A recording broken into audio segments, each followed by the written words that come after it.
प्रधानमंत्री श्री नरेंद्र मोदी ने महाशिवरात्रि के अवसर पर देशवासियों को बधाई दी है। एक ट्वीट में प्रधानमंत्री ने कहा है, महाशिवरात्रि के पावन पुनीत अवसर पर आप सभी को मंगल कामनाएं। देवों के देव महादेव सबका कल्याण करें। ओम नमः शिवाय।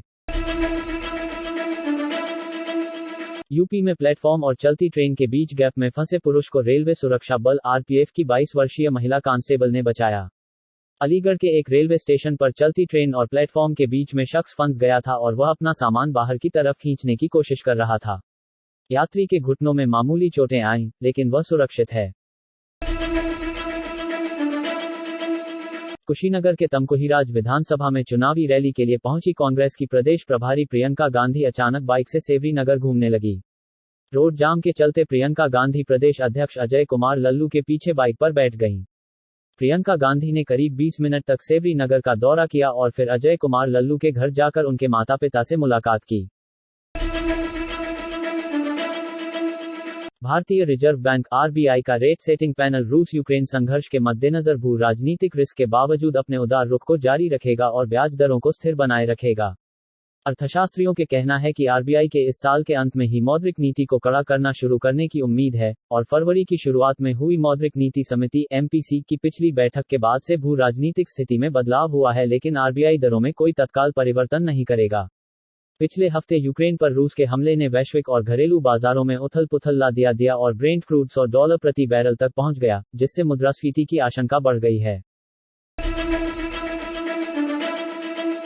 राष्ट्रीय जनता दल राजद के राष्ट्रीय अध्यक्ष लालू प्रसाद यादव के बड़े बेटे तेजप्रताप यादव सोमवार को अपने पिता के समर्थन में न्याय रथ यात्रा की शुरुआत करेंगे। तेजप्रताप इस रथ यात्रा की शुरुआत आज पटना से करेंगे।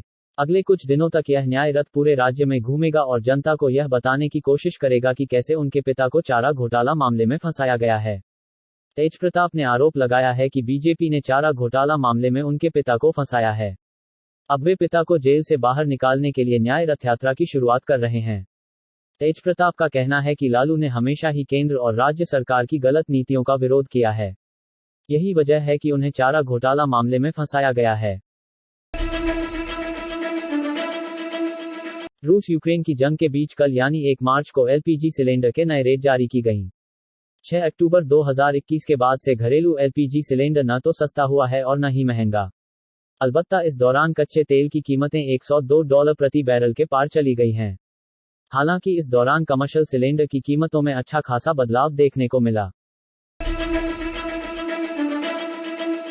कांग्रेस के वरिष्ठ नेता गुलाम नबी आजाद के भतीजे मुबाशिर आजाद रविवार को भाजपा में शामिल हो गए और कहा कि वह जमीनी स्तर पर प्रधानमंत्री नरेंद्र मोदी के विकास कार्यों से प्रभावित हैं।